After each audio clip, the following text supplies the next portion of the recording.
Hello students, welcome to physics 7 classes. मैं अखिलेश आनंद आज आप लोगों को इलेक्ट्रिक डाइपोल इसी पर बहस करने वाला हूँ। Electric dipole one of the best topic of the electrostatic.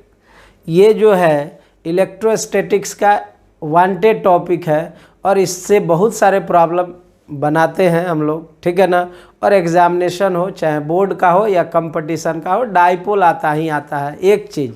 दूसरा चीज़ कि अगर बोर्ड एग्ज़ाम देने जाते हैं, आप सीबीएसई के हों या किसी स्टेट बोर्ड के हों, तो आप ध्यान दीजिएगा कि इलेक्ट्रिक डाइपोल इतना इम्पोर्टेंट है कि अगर ये कंटिन्यू लगभग सभी साल पूछे जाते हैं बोर्ड एग्जामिनेशन में, तो ये थ्योरेटिकल पॉइंट ऑफ व्यू से भी इम्पोर्टेंट है और न्यूमेरिकल से भी इम्पोर्टेंट है। तो आइए अब हम लोग स्टार्ट करें इलेक्ट्रिक डाइपोल का, ठीक है ना। यहाँ देखिए टर्म लिखे हुए हैं डाइपोल। डाइपोल में आप ये समझ लीजिए बाबू कि यहाँ एक वर्ड डाई है ना, एक वर्ड डाई है। डाई का मतलब क्या होता है? दो। और पोल का मतलब समझ लीजिए सेंटर, है ना। और इसमें जो इलेक्ट्रिक है इसका मतलब होता है चार्ज। तो आप यहाँ से क्या समझे कि चार्ज जो है वो दो है, एक चार्ज नहीं है। इलेक्ट्रिक डाइपोल में दो चार्ज है और वो दोनों चार्ज दो सेंटर पर है। बात समझे? तो एक बात क्लियर हो गया कि दो चार्ज है, सेंटर पर है। अब दूसरी बात ये है कि ये बनाते कैसे हैं, इसका कंस्ट्रक्शन क्या है और इसकी रिक्वायरमेंट क्या हो पड़ी, ये है क्या चीज़। तो इस सारी बातों को हम लोग एक एक करके देखेंगे, ठीक है ना। ये इलेक्ट्रिक डाइपोल एक तरह का आप कह सकते हैं कि इलेक्ट्रिकल इंस्ट्रूमेंट है। कुछ प्रॉपर्टीज़ हैं, जहाँ उस प्रॉपर्टीज़ की आवश्यकता है उस जगह इसको हम लोग लगाते हैं, ठीक है ना। अब यहाँ आपको जोड़ते हैं। जैसे ये तो आप समझ गए कि दो चार्ज होगा और दोनों चार्ज दो सेंटर पर होगा। उसको दिखाने के लिए देखिए यहाँ डायग्राम हम बनाए हुए हैं। एक डायग्राम जो नीचे वाला आप देख रहे हैं, यहाँ इलेक्ट्रिक डाइपोल लिख दिया। ये डायग्राम जो नीचे वाला आप देख रहे हैं, ये डायग्राम के बारे में बता दें कि ये दो चार्ज हो गया ना। नहीं तो दोनों चार्ज को देख के आप तो ये समझ ही सकते हैं कि सिस्टम ऑफ चार्ज का वैल्यू क्या है, जीरो है। नहीं तो ये इलेक्ट्रिक डाइपोल का पहला मार्केबल पॉइंट हुआ कि सिस्टम ऑफ चार्ज जो है इलेक्ट्रिक डाइपोल पर वो जीरो होता है। नेट चार्ज का वैल्यू इलेक्ट्रिक डाइपोल पर जीरो होता है, एक चीज़। दूसरा इसका जो इम्पोर्टेंट प्रॉपर्टी है कि नेट चार्ज जीरो रहता है लेकिन इलेक्ट्रिक फील्ड जीरो नहीं होने देता है। यही इसका स्पेशल प्रॉपर्टी है कि इलेक्ट्रिकल इंस्ट्रूमेंट हमको ऐसा डिजाइन करना था जिसमें कि चार्ज का वैल्यू, नेट चार्ज का वैल्यू जीरो हो लेकिन फील्ड का वैल्यू जीरो नहीं हो। तो ये बिल्कुल उसी टारगेट को पूरा करने के लिए इसको डिज़ाइन किया गया। इसका खास बात है कि नेट चार्ज का वैल्यू जीरो होता है और इसका इलेक्ट्रिक फील्ड का वैल्यू जीरो नहीं होता है। तो ये आप समझ लेंगे, ये इलेक्ट्रिक डाइपोल का कंस्ट्रक्शन है ना, जिसमें यहाँ माइनस क्यू, यहाँ प्लस क्यू और आर जो है इसको आप लिख सकते हैं पोजीशन वेक्टर है ये। और ये पोजीशन वेक्टर किसका है? Position vector of charge plus q with respect to minus q, with respect to क्या? Minus q. मतलब ये प्लस क्यू का पोजीशन वेक्टर किसके रेस्पेक्ट में है? माइनस क्यू के रेस्पेक्ट में है। इस बात को याद रखिएगा। अभी कोई सवाल करे कि हम इस डायरेक्शन को पलट भी सकते हैं, उलट भी सकते हैं, हम कहेंगे संभव नहीं है। आप हमेशा डाइपोल बनाइएगा तो माइनस क्यू से प्लस क्यू के तरफ ही एरो रहेगा, इसमें कोई बदलाव नहीं कर सकते हैं। और आर बराबर इस फिगर में देख रहे हैं डी के बराबर है। मतलब डी जो है ये सेपरेशन है दोनों चार्ज के बीच, ठीक है ना। एक बात। जब इसी इलेक्ट्रिक डाइपोल को प्रॉब्लम के पॉइंट ऑफ व्यू से बनाते हैं हम लोग, दिखाते हैं, तो डाइपोल को ऐसे दिखा देते हैं। देखिए यहाँ माइनस क्यू है, यहाँ प्लस क्यू है, ठीक है ना। इसके बीच का सेपरेशन को डी कह दिए, है ना। अब जब भी आपको इलेक्ट्रिक डाइपोल में निकालने को कहेगा तो वही 4 बात कहेगा ना। बात समझे? 4 बात में पहला इलेक्ट्रिक फोर्स, दूसरा इलेक्ट्रिक फील्ड, तीसरा इलेक्ट्रिक पोटेंशियल, चौथा इलेक्ट्रिक पोटेंशियल एनर्जी। तो जब वो 4 बात निकालने को कहे, चाहे फील्ड निकालने को कहे, पोटेंशियल निकालने को कहे, पोटेंशियल एनर्जी निकालने को कहे, तब आप डाइपोल को ऐसे बनाएंगे। और जब निकालने को कहेगा तो देखिए यहाँ आर डिस्टेंस पर एक पॉइंट मान लेगा। मान लीजिए हम एम पॉइंट मान लिए, इसका कोऑर्डिनेट देखिए आर और थीटा लिखे हुए हैं। इस तरह के कोऑर्डिनेट को हम लोग पोलर कोऑर्डिनेट बोलते हैं। क्या बोलते हैं? Polar coordinate. आप मैथमेटिक्स अगर पढ़े हैं, चाहे नहीं भी पढ़े हैं, तो आपको बताया जाता होगा कि कोऑर्डिनेट 2 टाइप का होता है। एक को कार्टेशियन कोऑर्डिनेट कहते हैं और एक को क्या? Polar coordinate. पोलर कोऑर्डिनेट में एक एंगल होता है और दूसरा डिस्टेंस होता है ना। तो ध्यान दीजिएगा, जब भी आपको डाइपोल में प्रॉब्लम पूछेगा तो डाइपोल का डिजाइन ऐसा होगा। अगर प्रॉब्लम नहीं पूछे, सिंपली डाइपोल के बारे में केवल कहा जाए तो ये लिखेंगे, ठीक।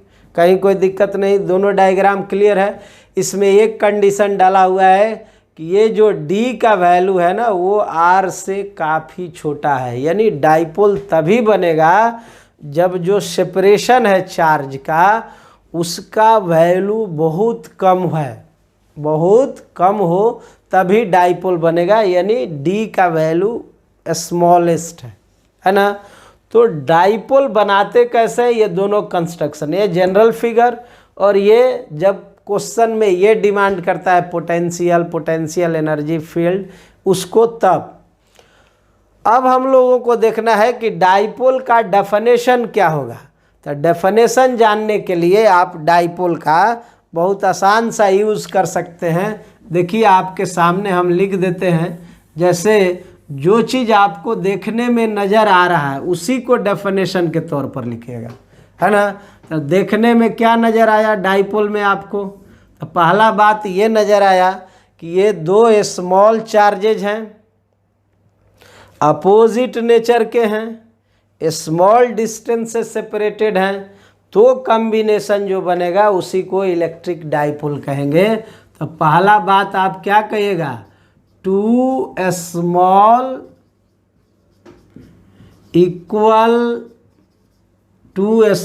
Equal and opposite charges, opposite charges,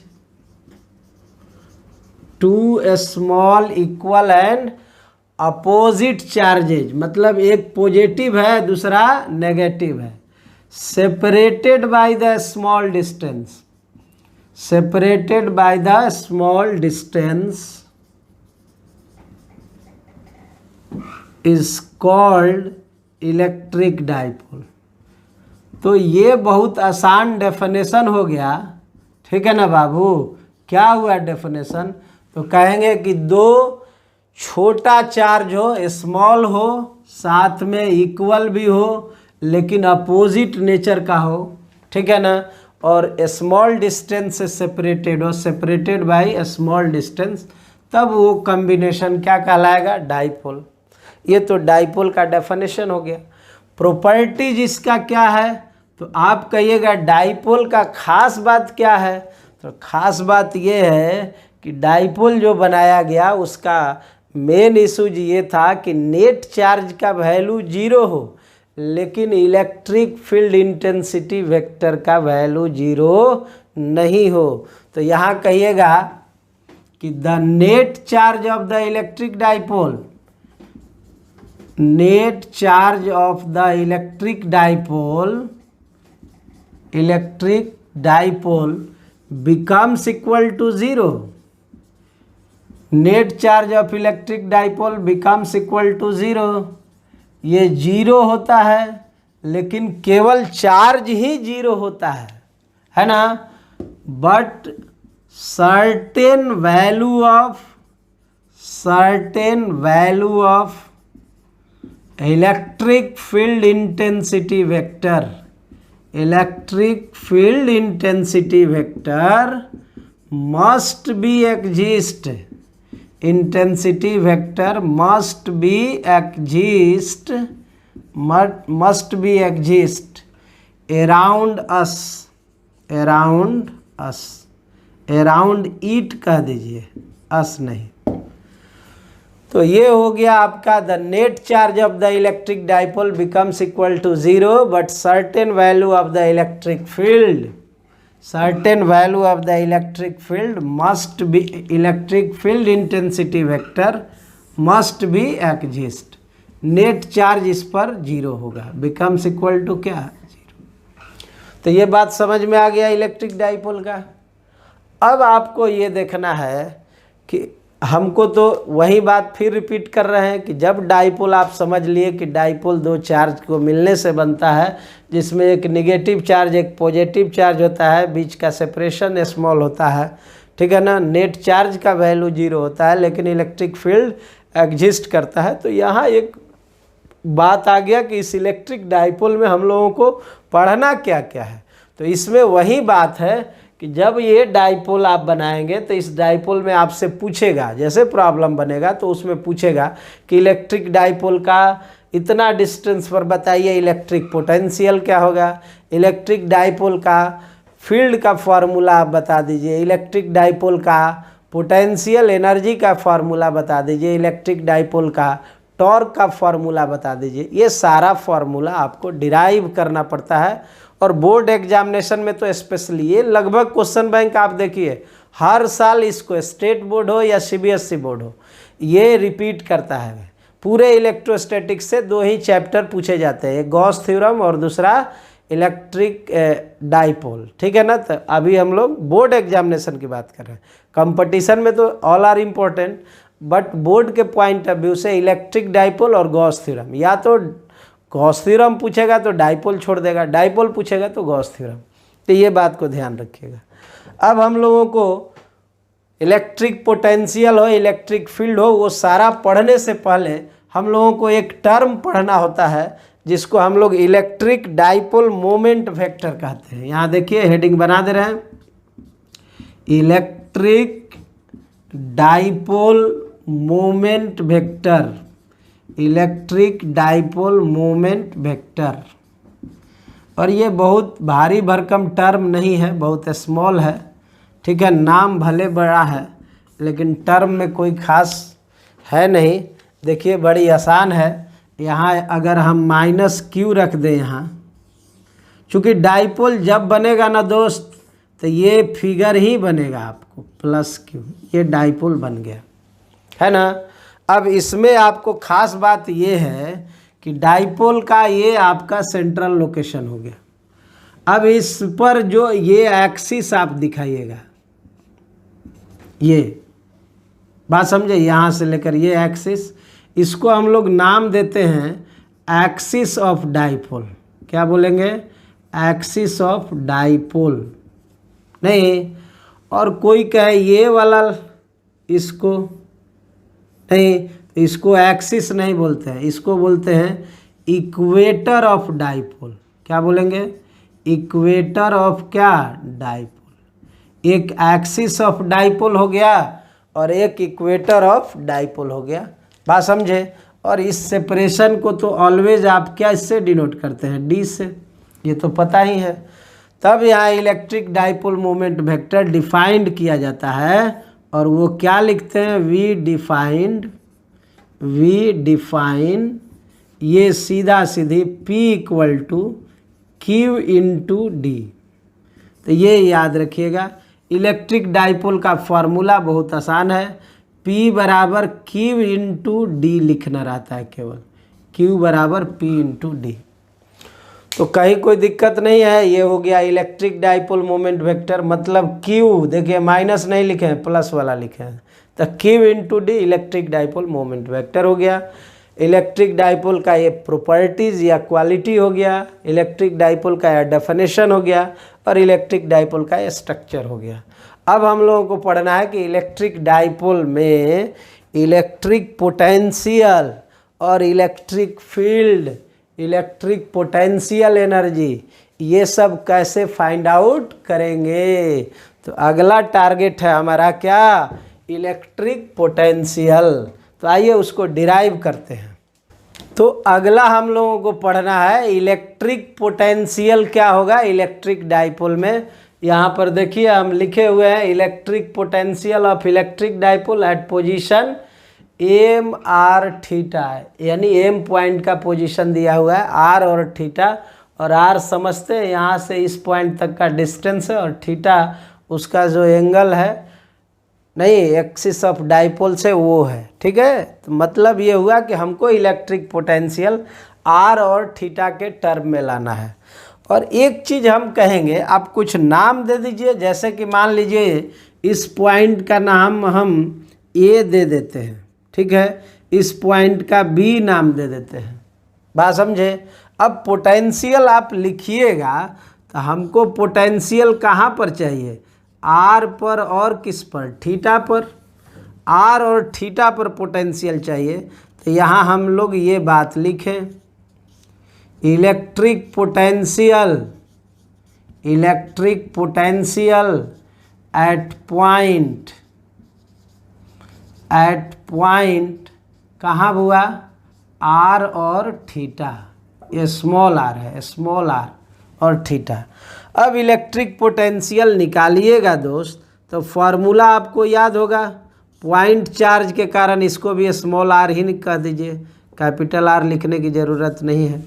अब आपसे ये तो पता होगा कि जब आप पोटेंशियल निकालेंगे तो पोटेंशियल का हमारे पास एक ही फॉर्मूला है कि अगर हमको चार्ज और चार्ज से जो डिस्टेंस पता हो, पोटेंशियल उसके ग्राउंड पर लिख सकते हैं। तो पोटेंशियल का जनरल फार्मूला होता है 1/4 पाई एप्सिलॉन नॉट क्यू बटे आर।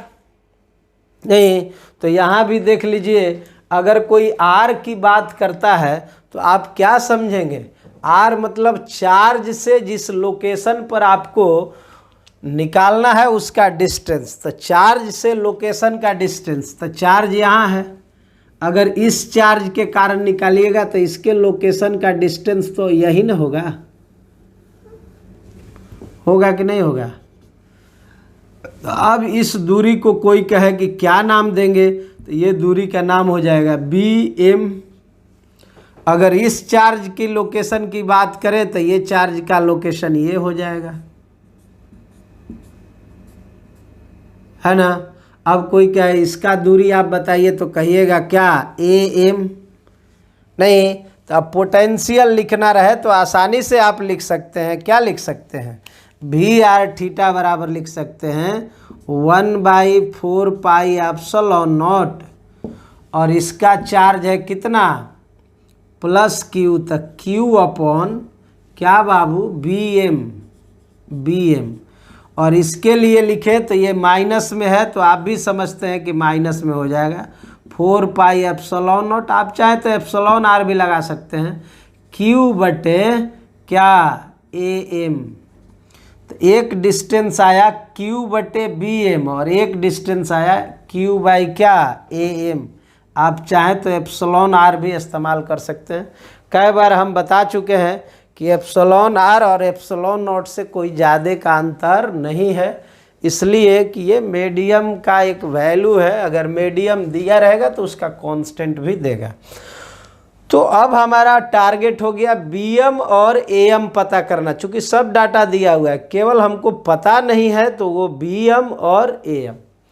तो BM और AM निकालने के लिए अब हमारा टेक्निकल अप्रोच मैथ का लगाना पड़ेगा, है ना। और देखिए मैथ का जहाँ भी बात आए तो बायोलॉजी के हैं तो ये नहीं सोचेंगे, बहुत सिंपल मैथमेटिक्स आता है जो अंडर 10th में यूज होता है। तो इसके लिए हम एक प्रयास करते हैं, फिगर में आप देखिए उस प्रयास को। जैसे हमको BM चाहिए ना, तो BM तो डायरेक्ट नहीं निकलेगा, तो हम क्या करते हैं, जैसे ये थीटा को अंदर यहाँ लिख दिए, अभी हम क्या किए, यहाँ परपेंडिकुलर ड्रॉ कर दिए यहाँ से, है ना। अब ये परपेंडिकुलर कितना एंगल बना रहा है 90 डिग्री, ये एंगल आपका थीटा है। अब क्या कहिएगा, अगर इसको b मान लें तो आप भी समझ सकते हैं, इसका नाम दे दिए b डैश। अभी देख के भी तो कह सकते हैं ना, bm जितना होगा b डैश m उतना ही होगा, लगभग बराबर होगा, क्योंकि यहाँ से परपेंडिकुलरली उसको हम कैरी किए हुए हैं। एक बात यहाँ हो गया। दूसरा, यहाँ am चाहिए तो हम am से यहाँ परपेंडिकुलर डाल देते हैं, am से ये परपेंडिकुलर डाल नहीं, और इसका नाम दे देते हैं a डैश। तो हमको a डैश m भी निकालना है, नहीं तो हम am निकालें या a डैश m निकालें, ये लगभग आपस में क्या होगा, बराबर होगा। इस पॉइंट का आप नाम दिए थे क्या, o, और देखिए ये गैप और ये गैप, ये टोटल डिस्टेंस आपके सामने कितना था, d, और अगर आधा डिस्टेंस की बात करें तो d/2 और d/2 बंटवारा हो जाएगा। अब ये जब बंटवारा हुआ तो देखिए जिसके साथ एंगल बनता है वो किसका कंपोनेंट होता है, कॉस का, और जिसके साथ नहीं बनता है वो किसका, साइन का। तो अभी ये इसके साथ एंगल बना, इसलिए ये जो कंपोनेंट यहाँ आप देख रहे हैं इसको d/2 कॉस थीटा लिखने में कहीं कोई दिक्कत नहीं है। यहाँ जो कंपोनेंट बना, देखिए ये अगर थीटा है तो ये अल्टरनेट एंगल थीटा हो जाएगा ना, तो ये जो कंपोनेंट हो जाएगा ये हो जाएगा d/2 कॉस थीटा। नहीं तो इसका वैल्यू आया d/2 कॉस थीटा, और इधर इसका भी वैल्यू आया d/2 कॉस थीटा, यानी OB डैश या OA डैश दोनों का, OA डैश कहें या OB डैश कहें, दोनों का वैल्यू आ गया d/2 कॉस थीटा। लेकिन ना हमको OB डैश चाहिए ना AB डैश चाहिए। फिगर का अगर बेस ले हम तो फ्रॉम फिगर आप ये बात लिख सकते हैं, देखिए आपके सामने है फिगर हम दिखा रहे हैं, BM और B dash M, from figure BM equal to क्या, B डैश M, कोई दिक्कत नहीं है। अगर दिक्कत है तो आप लगभग बराबर कह दीजिए, BM और B डैश M दोनों आपस में लगभग क्या होंगे, बराबर होंगे, है ना। और साथ में एक बात और, अब B डैश M निकालना है तो देखिए O से M तक का डिस्टेंस आपको पता है कि R है, तो O से A यानी BM का वैल्यू हम लिखें तो ये बात लिख सकते हैं OM माइनस OB डैश, और OM का वैल्यू तो आप देख रहे हैं कि R है, और उधर से ये OB डैश का वैल्यू d/2 कॉस थीटा है। तो ये BM हमको पता चल गया, ठीक ना। उसी प्रकार से कोई कहे कि A डैश M यानी AM निकालिए, तो इसको आप कहिएगा कि ये लगभग बराबर होगा किसके, A डैश M के, है ना, ये लगभग बराबर होगा A डैश M के। तब यहाँ से अभी आप क्या करिएगा, A डैश M के लिए यहाँ देखिए तो A डैश M है ना, तो लिखेंगे ना क्या, OM प्लस OA डैश, तो OM का वैल्यू कितना है महोदय, R लिखे है ना, और OA डैश का वैल्यू आया d/2 कॉस थीटा। तो AM हमको पता हो गया d/2 cos theta plus R। अब चलिए इसके पास मेन तो यही था जिसको हम इक्वेशन 1 माने हुए हैं, मान लीजिए यहाँ इक्वेशन 1। अब इस इक्वेशन 1 में यही डाटा रख देते हैं। फ्रॉम इक्वेशन 1 से अगर हम काम करें तो VR थीटा जो पोटेंशियल निकालना है ना, VR थीटा निकालना है, तो इसमें 1/4 पाई एप्सिलॉन नॉट, ये तो कांस्टेंट जा रहा है दोनों में, है ना। Q भी कांस्टेंट जा रहा है तो Q भी बाहर निकाल लो। अंदर में आ गया आपका क्या आ गया, 1/BM, तो BM आपके सामने है, 1/BM R minus d/2 cos theta. और फिर इधर देखिए तो एक आ गया Q/AM, और AM के बदले क्या है 1/R plus d/2 cos theta, ये हमारा आ गया।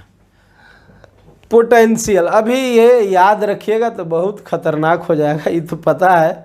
इसको सिंपल करते हैं, अब मैथमेटिकल कैलकुलेशन है, केवल घबराना नहीं है। अगर पोटेंशियल निकालना रहे तो इत्मीनान से, बस जो है ये लिखने में है और ये लिखने में है, बाद बाकी यहाँ से तो मैथमेटिकल डिराइवेशन है, इजीली आपको भी आ जाएगा। तो नो डाउट यहाँ पर आप एलसीएम ले लीजिएगा, तो ये एलसीएम आ जाएगा r/2 डी कॉस थीटा, यहाँ पर कहेंगे r + d/2 कॉस थीटा, और एलसीएम का अगला पड़ाव देख पा रहे होंगे आप, ये आ जाएगा r + d/2 कॉस थीटा, और फिर माइनस आ जाएगा r - d/2 कॉस थीटा। तो अब डाउट ही नहीं है, ये r और ये r आपका कैंसिल हो गया, प्लस माइनस था और वो माइनस माइनस प्लस हो गया, तो d/2 cos theta, d/2 cos theta वो आ जाएगा d कॉस, ठीक है ना। तो ये आपका VR थीटा है। ऊपर में अगर जाएंगे बाबू तो क्या आ जाएगा VR थीटा का वैल्यू यहाँ, तो देख लीजिए वो जो कटने वाला कट गया, एक बच गया Q/4 पाई एप्सिलॉन नॉट एप्सिलॉन r, और ऊपर में d कॉस थीटा ये बच गया, और नीचे में a - b into a + b, यानी a² - b², और b² का मतलब d²/4 cos² थीटा, ये बच गया। अब तो आप जानते हैं यहाँ q है, d है, cos थीटा है। यहाँ पर सबसे बड़ा कहानी यहाँ हमको नज़र आ रहा है, क्या लिखे थे एज, आप यहाँ पर कंडीशन जब बनाए थे तभी लिखे थे ना कि डाइपोल तभी सक्सेस होगा जब d is very very less than क्या हो, r हो। तो एज यहाँ हम जानते हैं, एज वी नो दैट, आप जो जानते हैं उसी को लगा देना है। क्या जानते हैं बाबू, तो d is very very less than r। अब d is very very less than r है, तो इसका मीनिंग आप क्या लिखिएगा, d is very very less than r का मतलब हुआ कि d² और छोटा हो जाएगा किससे, r² से, और अगर इसमें 4 से भाग दे दें तो आप समझ सकते हैं ना कि ये नेगलेक्ट हो जाएगा, d²/4 cos² थीटा, ये बिकम्स वेरी स्मॉल, बिकम्स क्या, very small, small compare to क्या, r² से काफ़ी छोटा हो जाएगा। तब कैलकुलेशन जो आया उसमें आप ये लिख सकते हैं कि r थीटा ये हो जाएगा QD cos theta by 4 pi epsilon naught epsilon r into r² - 0, है ना। तब फाइनली जो आंसर आया वो ये आया कि पोटेंशियल अगर डाइपोल में पूछ दे आपसे, तो QD को तो आप P कहते हैं, पहले से पता है कि P बराबर क्या होता है, Q into D, electric dipole moment vector. तो यहाँ से कहिएगा P cos theta by 4 pi epsilon naught epsilon r into r²। ये किसका पोटेंशियल हुआ, इलेक्ट्रिक डाइपोल का, इलेक्ट्रिक डाइपोल का ये पोटेंशियल है। और ख़ास बात इसमें रहिएगा कि V इन्वर्सली प्रोपोर्शनल होता है किसके, r² के, ये बात आप ध्यान में रखिएगा। तो इलेक्ट्रिक डाइपोल में ये बहुत बेहतरीन हम लोग डिराइव किए इसको और समझा के किए, कहीं कोई दिक्कत नहीं होगा। ये इम्पोर्टेंट है क्योंकि पोटेंशियल जो भी निकालते हैं ना वो इन्वर्स में r आता है, नहीं नीचे में r आता है, ये पहला दफ़ा r² आया है, तो ये मार्केबल है, ध्यान में रखेंगे, ठीक है। तो इसमें कहीं कोई दिक्कत नहीं। तो ये था इलेक्ट्रिक पोटेंशियल। अगला हम लोगों को देखना है इलेक्ट्रिक फील्ड। तो आइए अब हम लोग इलेक्ट्रिक फील्ड की शुरुआत करें। जिस तरह से इलेक्ट्रिक डाइपोल आप पढ़े उसी तरह से इलेक्ट्रिक फील्ड को अभी आप पढ़ लीजिए, ठीक है ना। यहाँ से थोड़ा सा हम अलग कर देते हैं ताकि आपको दिक्कत नहीं हो, ये इसका हिस्सा है, ठीक है। तो इलेक्ट्रिक फील्ड देखते हैं।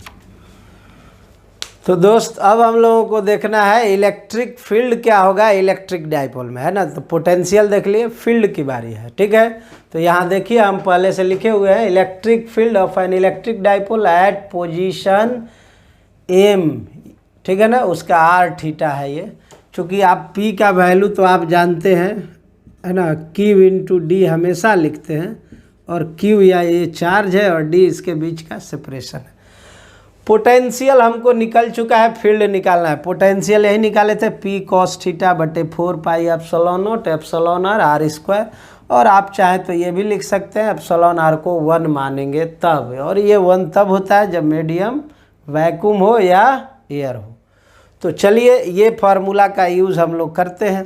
अभी ये चीज़ हमको पता है कि पोटेंशियल एक बार डिफरेंशिएट होता है तो फील्ड मिल जाता है। ये हमको पता है कि E बराबर हम लोग हमेशा लिखते हैं minus D V by D R. E बराबर हमेशा लिखते हैं minus D V by D R. लेकिन ये तब लिखते हैं दोस्त जब हमको केवल R वेरिएबल हो। अभी ये फॉर्मूला की बुनियाद जो है वो R पर भी है और थीटा पर भी है। देख रहे हैं यहाँ R भी है, ये आप R कह सकते हैं, और ये थीटा। तो यहाँ जो बुनियाद है उसमें R और थीटा दोनों है। इसीलिए अब इसको लगाने से पहले हमको अब केस लेना पड़ेगा, ये डायरेक्ट नहीं लगेगा। कहिएगा केस क्या लेंगे, तो यहाँ केस फर्स्ट ले लेते हैं हम, और इसमें कह देते हैं इफ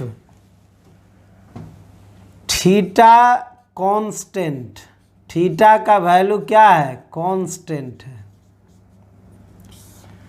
थीटा का वैल्यू कांस्टेंट है और आर को इंक्रीज कर रहे हैं, and R is increasing. Theta को हम क्या कर रहे हैं, कांस्टेंट रखे हुए हैं, आर को बढ़ा रहे हैं। और आप देखिए अगर ये आर बढ़ेगा तो इलेक्ट्रिक पोटेंशियल का वैल्यू क्या होगा, घटेगा। देन तब ये V जो है is V decreases, then V क्या डिक्रीजेज। आर बढ़ रहा है तो V का वैल्यू क्या हो रहा है, घट रहा है, देन V डिक्रीजेज। तो ये जो सिचुएशन है वो क्या बताया, आर बढ़ाने से भी घट रहा है। तो ये सिचुएशन बताया क्या आपको, भी डिक्रीज कर रहा है। नहीं, भी जो है यहाँ से लिख देते हैं, if theta constant and R is increasing, R is increasing, then भी डिक्रीजेज। नहीं, मतलब ये हुआ कि हमारा जब थीटा का वैल्यू कांस्टेंट रखे, आर को बढ़ाएं, तो भी मेरा डिक्रीज कर रहा है। और रूल यही कहता है कि जब भी डिक्रीज करता है इसका मतलब ये हुआ कि उस डायरेक्शन में एक इलेक्ट्रिक फील्ड होगा, और उसी इलेक्ट्रिक फील्ड को अगर दिखाने की बात करें तो आप कहिएगा कि ये आर जिस डायरेक्शन में इंक्रीज कर रहा है उसी डायरेक्शन में होगा, और इसी फील्ड को हम लोग ई आर कहते हैं। क्या बोलते हैं, ई आर। आर के डायरेक्शन में हुआ, आर के बढ़ाने के कारण हुआ, इसलिए यहाँ ई आर को हम लोग नाम लिखते हैं क्या, radial component of, radial component of, radial component of electric field intensity vector, electric field intensity vector. ये रेडियल कंपोनेंट है इलेक्ट्रिक फील्ड इंटेंसिटी वेक्टर का, ये क्या है, रेडियल कंपोनेंट। और इस ई आर का वैल्यू निकालना है, जिसमें कि थीटा का वैल्यू कहा गया है, क्या है, कांस्टेंट। तो इसके लिए लिख सकते हैं dV अपॉन dr, है ना। और इसमें माइनस लगाना पड़ेगा। अब देख लीजिए v के बदले यहाँ क्या लिखिएगा, p cos थीटा। माइनस पर तो कोई नियंत्रण नहीं है, इसलिए कि आप कभी कभी माइनस हटा देना भी पड़ता है, लगा के हम लोग चल रहे हैं। v का वैल्यू यहाँ क्या लिखिएगा, p cos theta by 4 pi epsilon not r square upon क्या dr। अब er को देखिए तो क्या लिखिएगा er में, माइनस p cos थीटा, ये तो कांस्टेंट है, 4 pi epsilon not r square, ये ऑलरेडी कांस्टेंट है। नहीं, अब बच गया क्या, sorry 4 pi epsilon not constant है, तो बच गया क्या, r पर पावर -2 बाई क्या dr। अब er आपको पता चल गया। नहीं, देखिए तो क्या लिखिएगा er का value, minus p cos theta by 4 pi epsilon not, power को गुणक बनाया, पावर में एक घटाया, है ना।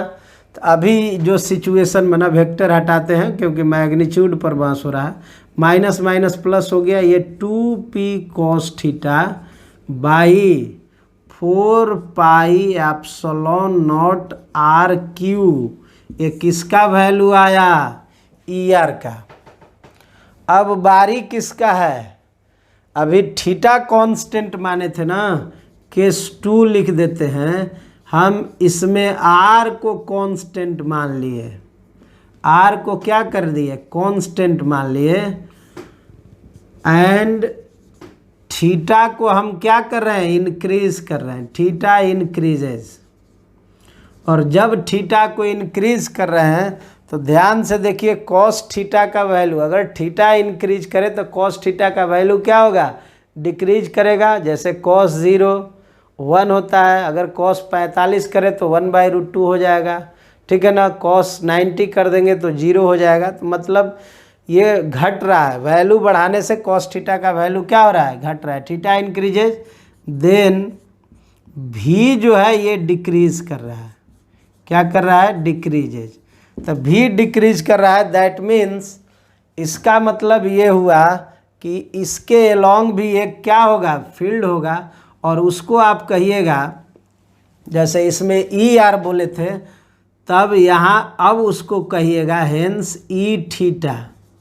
अब ये ई आर नहीं होगा, और ये थीटा इंक्रीज कर रहे थे ना, देखिए तो थीटा ये है, अगर इसको इंक्रीज करेंगे तो अगला जो फील्ड आएगा वो इस प्रकार आएगा। देखिए इसमें थीटा इंक्रीज करना है, तो इस फील्ड को हम लोग नाम देते हैं ई थीटा। क्या नाम देते हैं, ई थीटा। अब कोई कहे कि ई थीटा का नाम क्या होगा, तो ई आर का नाम दिए थे ना आप, क्या नाम दिए हुए थे ई आर का, रेडियल कंपोनेंट ना। ई थीटा का नाम होता है ट्रांसवर्स कंपोनेंट। क्या नाम देते हैं, transverse component, component of electric field. Electric field intensity vector भी लिख सकते हैं या ऐसे भी छोड़ सकते हैं। तो ये ई थीटा हुआ, ये ई आर हुआ। थोड़ा ई आर को और बड़ा कर दें हम, ये आपका ई आर, कोई दिक्कत। तो अब यहाँ से एक चीज़ और हम कहेंगे कि अब ये ई आर और ई थीटा में थोड़ा सा हम लोगों का और कंक्लूजन है, जैसे धीरे धीरे आएगा उसको हम आपको बताएंगे। अब एक बात पर और विचार करना है, ई थीटा अभी तो निकला नहीं है, तो ई थीटा निकालते हैं, कहिएगा कैसे निकलेगा। अगर कोई विद्यार्थी ई थीटा को चाहे ऐसे लिख दें -dv/d थीटा, ये गलत हो जाता है, इसलिए कि ये डायमेंशन को, और आप जानते हैं कि एक्सप्रेशन डायमेंशनली होमोजीनियस होना चाहिए, तो वो डायमेंशनली होमोजीनियस नहीं होता है। इसको अगर डायमेंशनली होमोजीनियस करना है तो r/d थीटा कर दीजिएगा। तो अभी आपके सामने है -dv, v के बदले p cos theta by 4 pi epsilon not r square, और नीचे r/d थीटा। इसमें जो कांस्टेंट है बाहर कर लीजिए, P कांस्टेंट है, 4 pi epsilon not R square constant है, एक R पहले से है, अंदर में बच गया केवल कॉस थीटा। और आपको तो दोस्त पता है ना कि कॉस थीटा का डिफरेंशिएशन जो होता है वो क्या होता है, माइनस साइन थीटा। तो अभी इसको हम लिख देंगे माइनस साइन थीटा। तो ई थीटा का वैल्यू आपको नज़र आ गया, कितना आ गया, minus minus plus P sine theta by 4 pi epsilon naught are cube. ये आपका ई थीटा हुआ।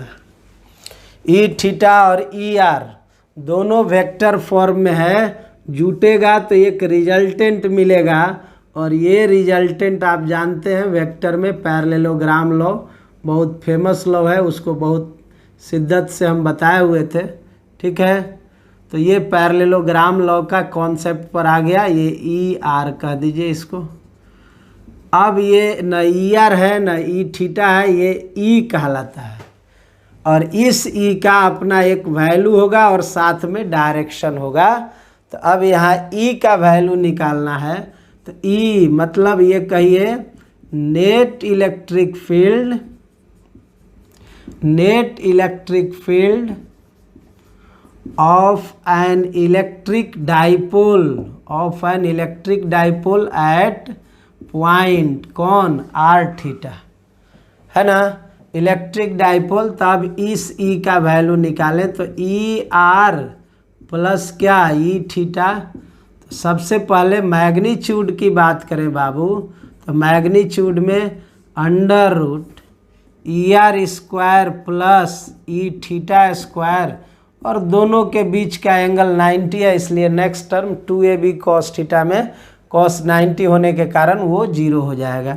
अब मोड ई जो आप देख रहे हो उसमें ई आर का वैल्यू अगर कोई कहे कि कितना होगा, तो आप क्या कहिएगा ई आर का वैल्यू, ध्यान से देखिए, ई आर कहाँ है, यहाँ है, तो इसको कहना 2p cos theta by 4 pi epsilon naught R square, sorry R cube है का whole square, plus p sine theta upon 4 pi epsilon naught are cube का होल स्क्वायर। इसी दोनों को जोड़ना है। अब जोड़ने पर आप देख सकते हैं आपको क्या मिलने वाला है, मोड ई इक्वल टू क्या मिलेगा। तो देखिए आप यहाँ, तो हमारा जो है उसमें देखने पर लग रहा है कि 1/4 pi epsilon naught are q constant आ रहा है, और अंदर में ये आ जाएगा 4 cos square theta plus sign square theta. ये जो दिखा 4 cos square theta plus sign square theta, उसको अगर हम और ज़्यादा एलेबरेट करना चाहें तो एक स्टैंडर्ड फार्मूला हमको मिल जाएगा, कहिएगा उसको थोड़ा सा हम यहाँ पर इसको अब हटा देते हैं। देखिए इतना का काम नहीं है, इसको हटा देते हैं, ठीक है ना, और उस फार्मूला को फिर हम यहीं पर ला देते हैं। तो अब वो फार्मूला आपका जो आया वो क्या आया देख लीजिए, मोड ई इक्वल टू कितना नज़र आया, नहीं 1/4 pi epsilon naught are Q, और इसको कहिएगा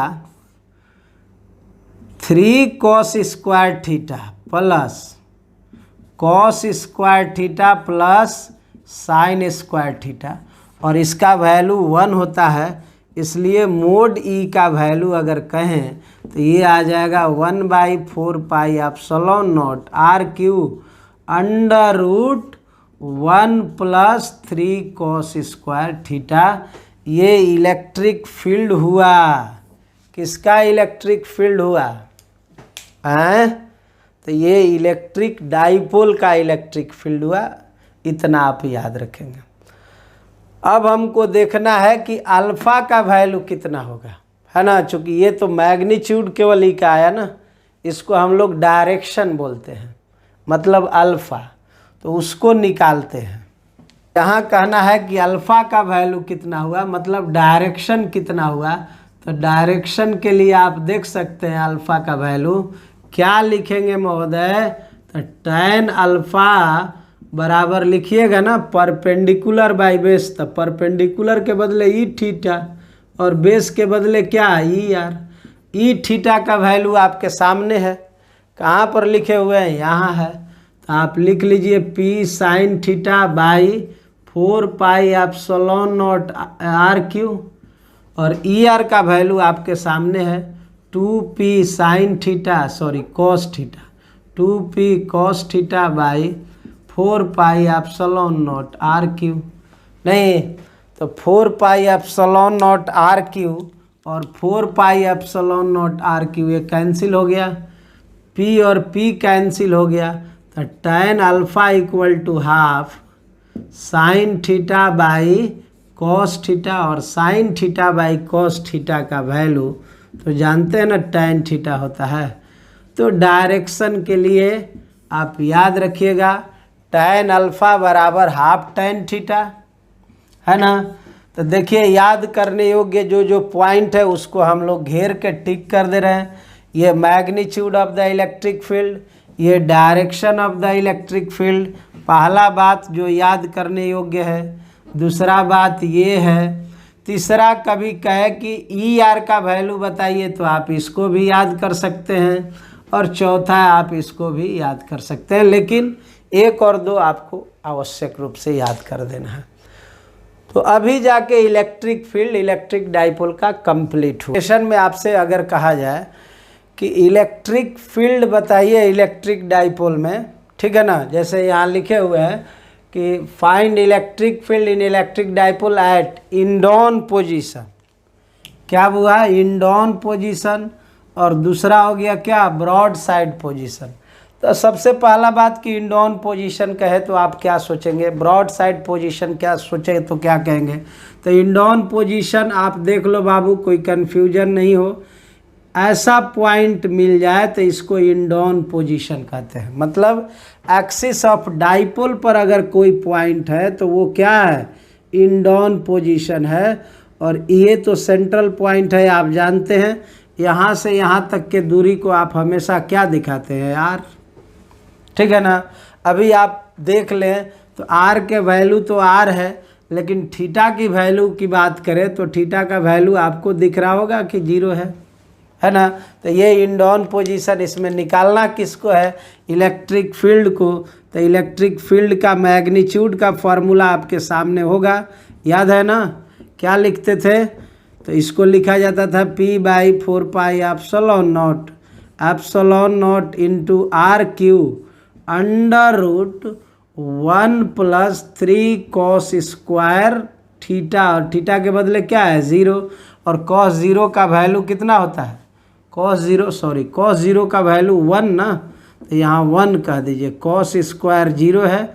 अब इसका वैल्यू अगर 1 रख दें तो कॉस 0 का वैल्यू 1 रख दें तो 3 और 1 कितना हो गया 4, और 4 को जब करेंगे तो ये आ जाएगा मोड ई का वैल्यू आपका, ये आ जाएगा 2p by 4 pi epsilon naught are cube, या फिर इच्छा हो तो आप लिख सकते हैं p बाई 4 पाई, अब 4 के जगह 2 हो जाएगा 2 pi epsilon naught into R Q, और p के बदले तो जानते हैं QD होता है। तो ये हुआ E का वैल्यू। अब कोई कहे डायरेक्शन बता दो, तो डायरेक्शन के लिए तो मैग्नीट्यूड के लिए फॉर्मूला था, डायरेक्शन के लिए आप tan थीटा बराबर क्या लिखते थे, हाफ tan अल्फ़ा, और आपको भी पता है कि tan थीटा फाइंड आउट करना है, और tan अल्फ़ा का मतलब हाफ tan अल्फ़ा, अल्फ़ा का मतलब क्या 0 है, थीटा का मतलब क्या है 0 है, यहाँ tan अल्फ़ा हमको अल्फ़ा चाहिए, तो tan अल्फ़ा बराबर आप लिख सकते हैं tan 0, और tan 0 का वैल्यू 2 tan 0 कहिए, 2 tan 0, और tan 0 का वैल्यू 0 होता है, इसलिए अल्फ़ा बराबर कितना आ गया 0 डिग्री। और अल्फ़ा बराबर जब 0 डिग्री आया इसका मतलब यहाँ फील्ड का डायरेक्शन जो है, ठीक है ना, आर के एलोंग होगा, और वैल्यू आपके सामने है कितना p by 2 pi epsilon naught are Q. तो ये हुआ इंडॉन पोजीशन का। ब्रॉड साइड पोजीशन का है बाबू, तो आप इक्वेटर ऑफ डाइपोल पर अगर जो पॉइंट लीजिएगा उसी को ब्रॉड साइड पोजीशन कहते हैं। अब ये आपका आर हो गया, ये आप समझ लीजिए, ये पॉइंट एम हो गया। अब यहाँ पर कोई कहे कि आप बताइए कि आर का वैल्यू तो आर है, लेकिन थीटा के बदले कितना आ गया, π/2, यही ना थीटा है। अब अगर यहाँ फील्ड चाहिए हमको तो ई का वैल्यू हमारे साथ जो आता है वो फार्मूला यही होता है, p/4πε0, और यहाँ r³ √1 + 3 cos² 90, और cos 90 का वैल्यू क्या होता है, 0। तो अभी ये मोड ई का वैल्यू आपके सामने आ गया, कितना आया, p/4πε0 r³। अब ये मैग्नीट्यूड ऑफ ई आ गया। अब कोई कहे कि आप डायरेक्शन बताओ, तो tan अल्फ़ा का वैल्यू क्या लिखते हैं, हाफ tan थीटा, और हाफ tan थीटा है, नहीं, tan अल्फ़ा बराबर हाफ tan थीटा। तो यहाँ पर आप यूज़ करेंगे तो क्या लिखेंगे, थीटा के बदले कितना है बुआ, 0, तो यहाँ लिखेंगे हाफ tan 0, नहीं, tan अल्फ़ा बराबर हाफ tan थीटा, सॉरी यहाँ हम उल्टा लिख दिए, tan alpha = half tan theta, है ना। तो ये tan अल्फ़ा हुआ और यहाँ हाफ tan थीटा है, तो थीटा का वैल्यू 0 हो गया, तो अल्फ़ा बराबर यहाँ 0, सही है। अब इधर आ जाते हैं, तो tan अल्फ़ा बराबर हाफ tan थीटा हुआ, तो हाफ tan थीटा का मतलब क्या कर सकते हैं, तो यहाँ से ये थीटा के बदले कितना है, 90 डिग्री, और tan 90 का वैल्यू इनफाइनाइट होता है, तो इसका मतलब हुआ कि tan अल्फ़ा बराबर कितना हुआ, इनफाइनाइट, यानी कि अल्फ़ा का वैल्यू कोई कहे कि कितना हुआ, तो 90 डिग्री कहिएगा, तो अल्फ़ा बराबर 90 हुआ। अब यहाँ पर विकल्प 2 है, आप देख सकते हैं, अगर 90 लेते हैं तो जैसे इस पॉइंट पर 90 लीजिएगा तो 90 इधर भी जाएगा तो 90 होगा, इधर भी जाएगा तो 90 होगा। अब थोड़ा कन्फ्यूजन होगा आपको भाई कि कौन वाला 90 ले, इधर वाला कि इधर वाला, तो कन्फ्यूज नहीं होंगे, +q के कारण फील्ड इधर होता है, -q के कारण इससे इधर होगा, दोनों को जोड़ेंगे तो रिजल्टेंट वेक्टर इधर होगा, इसलिए इलेक्ट्रिक फील्ड का डायरेक्शन इधर ही होगा, क्योंकि यही ये 90 जो ऑप्शन है वो सही है, आप इधर नहीं दिखाएंगे। तो मतलब ये हो गया कि हमको ब्रॉड साइड पर और इन डाउन पोजीशन पर फील्ड का मैग्नीट्यूड भी आ गया और डायरेक्शन भी आ गया, ठीक है ना। तो एप्लीकेशन समाप्त हुआ। तो 2 थ्योरी और है हम लोगों का, पहला इलेक्ट्रिक डाइपोल में पहले तो 2 डिस्कस कर चुके हैं, इलेक्ट्रिक फील्ड और इलेक्ट्रिक पोटेंशियल। अभी हम लोगों को देखना है इलेक्ट्रिक पोटेंशियल एनर्जी क्या होगा और टॉर्क क्या होगा, electric potential energy and torque. तो देखिए एक डायग्राम यहाँ बना है, electric potential energy in of an electric dipole in E constant हो, वेरिएबल हो, कोई फर्क नहीं पड़ता है। ऐसे अभी हम यूनिफॉर्म इलेक्ट्रिक फील्ड मान के चल रहे हैं, ई को मान के चल रहे हैं कि ये कैसा फील्ड है वो, uniform electric field, uniform electric field. अभी ये यूनिफॉर्म इलेक्ट्रिक फील्ड में है, यूनिफॉर्म इलेक्ट्रिक फील्ड। इस यूनिफॉर्म इलेक्ट्रिक फील्ड में हम इस चार्ज को रखे हुए हैं, यूनिफॉर्म इलेक्ट्रिक फील्ड, ऐसा कर देते हैं, EF लिख देते हैं, यूनिफॉर्म इलेक्ट्रिक फील्ड। अब यहाँ पर हमको ये देखना है कि इसमें इलेक्ट्रिक पोटेंशियल एनर्जी का वैल्यू क्या होगा, है ना। इलेक्ट्रिक पोटेंशियल एनर्जी तो बड़ी सिंपल है, आप पहले ये समझ लीजिए कि इलेक्ट्रिक पोटेंशियल एनर्जी का डेफिनेशन है, तो आपको याद होगा हम लोग लिखे थे B = U/Q, याद है कि नहीं है। उसी प्रकार यहाँ U निकालना है तो U बराबर लिखेंगे Q × V, Q × क्या V, और उसी कॉन्सेप्ट को यहाँ पर डालें तो इलेक्ट्रिक पोटेंशियल एनर्जी डाइपोल का आ जाएगा। पहले एक बात आपको हम बता दें, कोई पूछे कि कितना जो सेक्शन है डाइपोल का ये इस फील्ड के अंदर है, कितना सेक्शन इस फील्ड के अंदर है, तो इसमें कोई आपको कन्फ्यूजन नहीं होगा, आप यहाँ से भी डाल सकते हैं, ठीक है ना, यहाँ भी ये भी डाल सकते हैं। अगर इसको आप हटा दें इसी को डालें तो इस दूरी को आप क्या बोलिएगा, बोलिए। ये d है, ये एंगल का वैल्यू कितना है, यहाँ से d इधर ले जाए, एंगल का वैल्यू कितना है, थीटा है ना, तो एंगल का वैल्यू थीटा है। तो कोई पूछे कि ये वाला लेंथ कितना होगा, तो आप कंपोनेंट करिएगा, तो जिसके साथ एंगल बनता है वो किसका कंपोनेंट, कॉस का। तो मतलब ये हुआ कि डाइपोल का इतना जो लेंथ है वो डायरेक्ट इन्वॉल्व है किस में, इलेक्ट्रिक फील्ड में, जो इलेक्ट्रिक फील्ड यहाँ आप लिए हुए हैं, ठीक है ना। तो ये बात है। इस पॉइंट का नाम हम बुआ ए दे देते हैं और इस पॉइंट का नाम हम लोग बी दे देते हैं, ठीक है ना। अब यहाँ से सीधा सीधा संवाद करते हैं, इलेक्ट्रिक पोटेंशियल एनर्जी,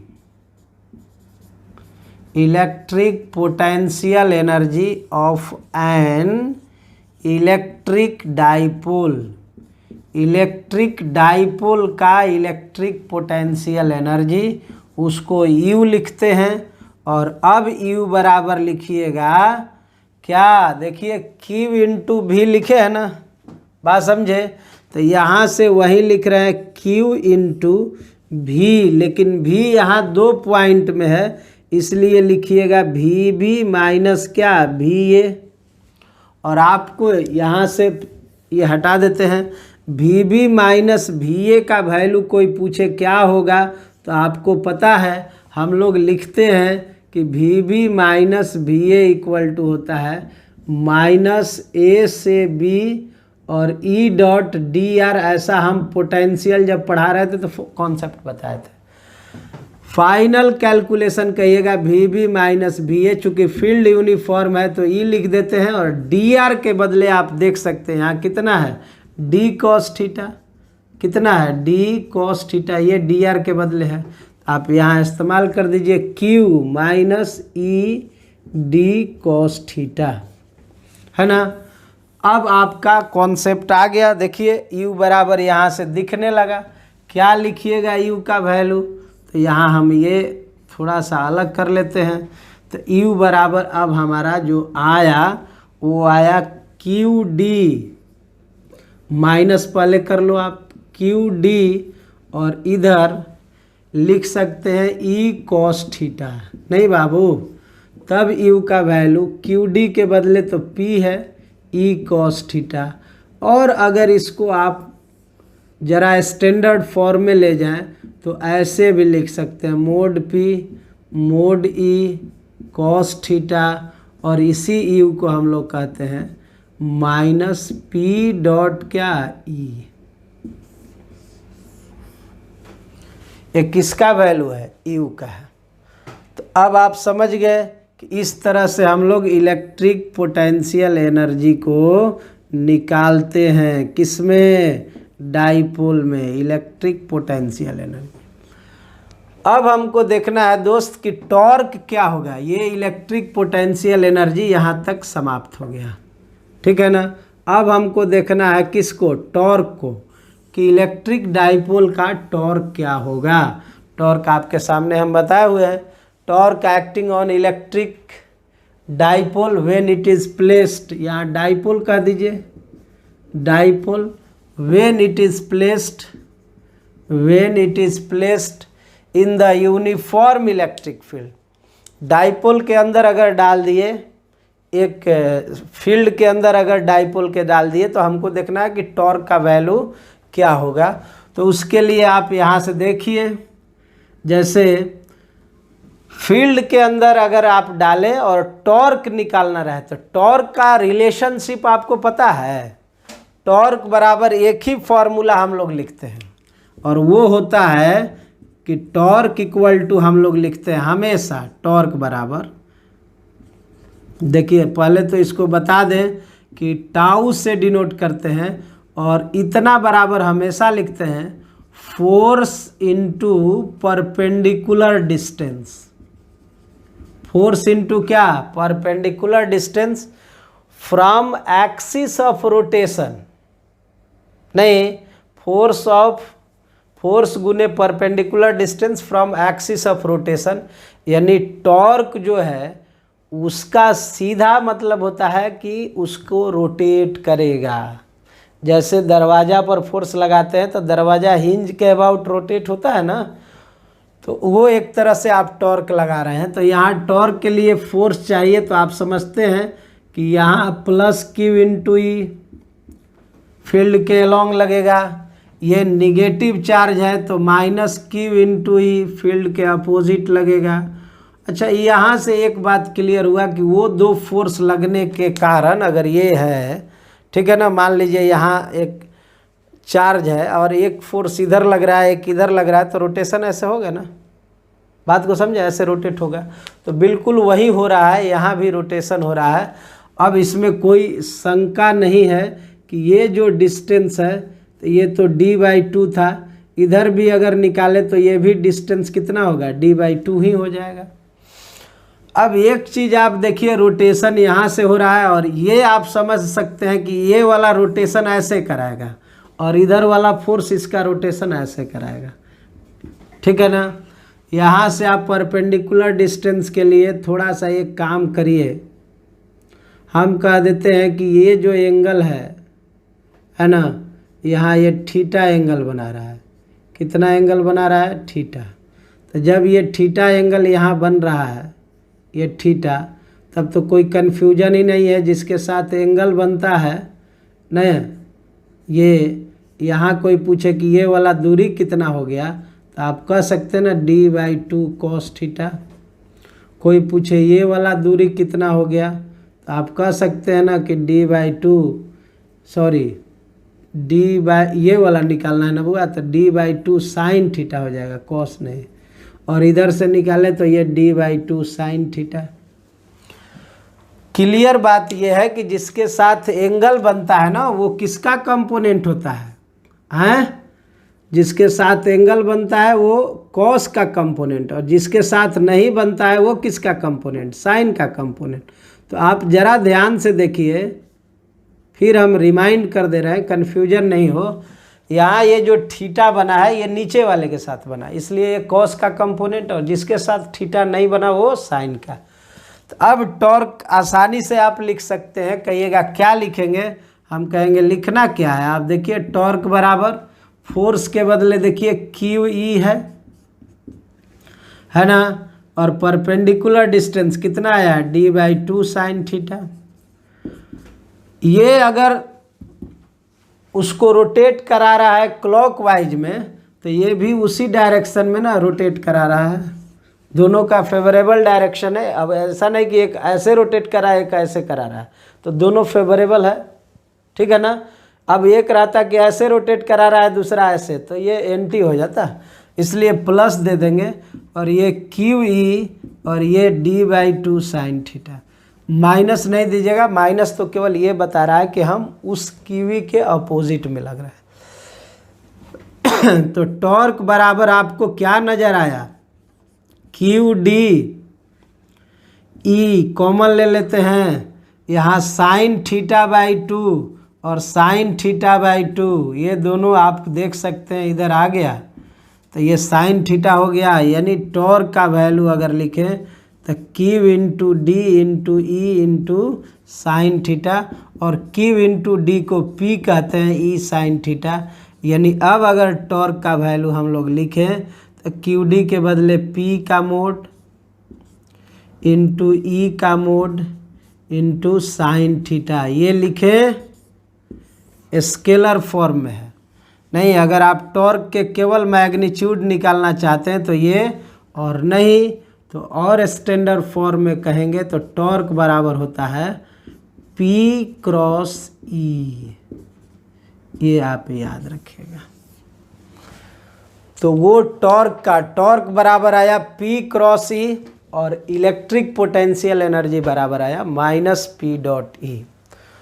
तो लगभग जितना कॉन्सेप्ट था किसका, इलेक्ट्रिक डाइपोल का, वो हम बता दिए, ठीक है ना। अब इसमें घबराने की बात नहीं है, इलेक्ट्रिक फील्ड आप आराम से निकाल सकते हैं, इलेक्ट्रिक पोटेंशियल निकाल सकते हैं, इलेक्ट्रिक पोटेंशियल एनर्जी निकाल सकते हैं, ठीक है। हम लोग डाइपोल को बढ़िया से पढ़े, कहीं कोई दिक्कत नहीं है। आइए कुछ प्रॉब्लम इलेक्ट्रिक डाइपोल का आपको डिस्कस कर देते हैं ताकि आपको कहीं कोई दिक्कत नहीं हो। ठीक है, तो देखिए दो इलेक्ट्रिक डाइपोल का हम प्रॉब्लम यहाँ लिए हुए हैं। दोनों अच्छा प्रॉब्लम है। एक तो आपको हम अपने तरीक़ा से यहाँ दिए हैं और एक जो प्रॉब्लम है ये SC वर्मा का 72 नंबर का प्रॉब्लम है। दोनों अगर आप बढ़िया से समझ लेते हैं तो प्रॉब्लम बनाने में हेल्प होगा। ठीक है ना, तो स्टार्ट करते हैं। यहाँ पहले जो आप देखिए यहाँ लिखा है find work to be done by agent. किसके द्वारा वर्क डन निकालना है? एजेंट के द्वारा। To orient a dipole. कहाँ? फिगर 1 से फिगर 2 और फिगर 1 से फिगर 3। फिगर 1 से कहाँ जाना है? फिगर 2। इसको फिगर 1 कहिए, बात समझे, और इसको फिगर 2 कहिए। फिगर 1 से फिगर 2 जाने में और ये फिगर 3 हो गया। तो वर्क डन बाई एजेंट का पहले आपको फॉर्मूला पता होना चाहिए, है ना? पता है कि नहीं? वर्क डन बाई एजेंट का फॉर्मूला हम लोग लिखते हैं प्लस डेल्टा यू, और प्लस डेल्टा यू का मतलब होता है you final minus you initial, है ना? और work done by conservative force होता है तो उसको लिखते हैं माइनस डेल्टा यू। याद होगा? अभी यू निकालना है तब ना एनालिसिस कर लेंगे। तो पहले आप U1 निकाल लीजिए। क्या होगा U1 बोलिए? देखिए तो U1 का value minus P dot E लिखेंगे, और यहाँ भी आपको पता है P और E। देखिए P बराबर QD होता है ना। P और E के बीच का एंगल कितना है? 0 डिग्री। तो यहाँ लिखेंगे PE cos 0, और आपको इतना पता होगा कि ये PE cos 0 जो लिखे हैं, P में ये QD है और ये E cos 0 का वैल्यू तो आप जानते हैं कि 1 होता है। तो हमको U1 पता चल गया, है ना? ये U1 हुआ। ठीक है, उसी प्रकार से आपको कोई कहे कि U2 निकालिए। क्या निकालिए? U2। तो U2 का फार्मूला लिखेंगे फिर माइनस P डॉट E, है ना? और आप यहाँ से देख लीजिए P का वैल्यू फिर आप वहीं लिखिएगा माइनस P, और E यहाँ हटाइए E, और दोनों के बीच का एंगल देखिए कितना हो रहा है? P ऊपर के तरफ है, E इधर है 90। cos 90 का वैल्यू क्या होता है? 0। तब इसमें कोई डाउट ही नहीं है। कोई कहे U2 का वैल्यू कितना हो गया तो क्या बोलेंगे? 0। तो हमको U1 पता हो गया और U2 पता हो गया। U1 का वैल्यू QD और U2 का वैल्यू क्या आया? 0। U3 का वैल्यू देखिए U3, है ना? तो यहाँ आप देख सकते हैं ये लिखेंगे माइनस P डॉट E, और दोनों के बीच का वैल्यू आप देखिए तो ये माइनस PE, और दोनों के बीच का एंगल cos 180 है, और cos 180 देख रहे हैं ना, P इधर है E आगे है तो 180 हो गया। तो इसका वैल्यू लिखे U3। तो U3 का वैल्यू क्या आ गया महोदय? तो U3 कहिएगा प्लस QDE। लेकिन हमको ना U1 चाहिए, ना U2 चाहिए, ना U3 चाहिए। हमको चाहिए क्या? हमको ये चाहिए कि वर्क डन क्या होगा, है ना? क्या निकालना है कि वर्क डन क्या होगा। तो देख लीजिए आप वर्क डन निकालने के लिए यहाँ से आप स्पेस जो है वो इस्तेमाल कर लेते हैं। वर्क डन हमको 1 से 2 निकालना है। 1 से 2, 1 से 2 गया तो वर्क डन क्या होगा? तो इसको वर्क डन को कहे थे ना प्लस डेल्टा यू, और प्लस डेल्टा यू का मतलब U2 माइनस क्या बाबू? U1। और U2 का वैल्यू देख लीजिए कितना आया है? 0। और U1 का वैल्यू माइनस QDE है। तो फाइनल आंसर ये कितना आया? QDE, है ना? तो ये W12 आया QDE। अगर कोई कहे कि W13 निकालिए, 1 और 3, तो अब यहाँ क्या कहिएगा? W3 और माइनस क्या? W1। तो W3 का वैल्यू आप देख लो कितना है? W3 देख रहे हैं ना, QDE है, QDE। और W1 के बदले कितना है? U1।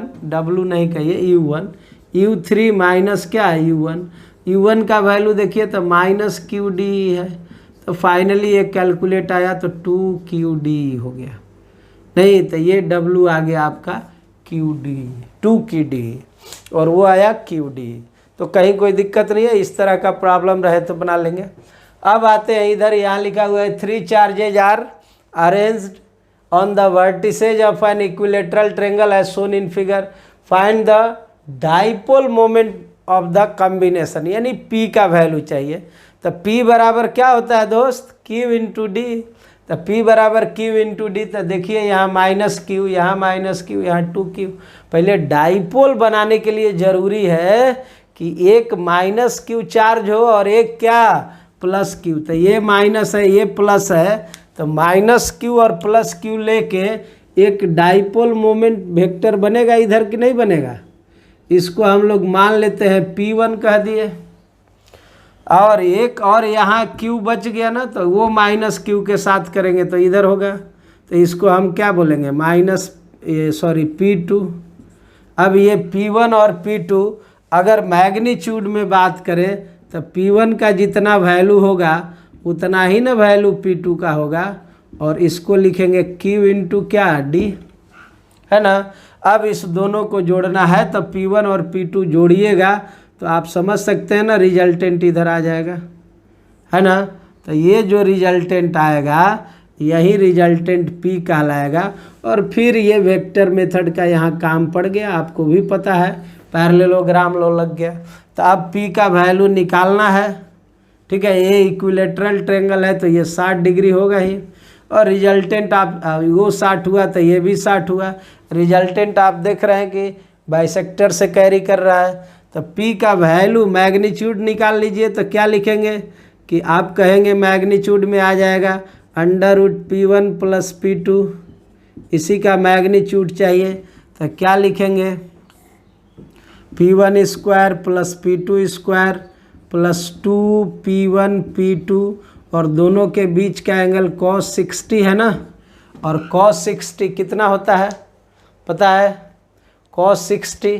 तो cos 60 का वैल्यू आप लिखिएगा 1/2, तो ये 1/2 और ये 2 से कैंसिल हो गया। तो अभी आप P1 P2 P3 बराबर है, अगर इसको हम टोटल को P मान ले तो P स्क्वायर P√3 हो जाएगा। तो मोड P का वैल्यू कितना आया, P√3, और P का वैल्यू आप देख रहे हैं QD है और √3। तो फाइनल आंसर लिखिएगा P बराबर QD√3 at QD√3 in the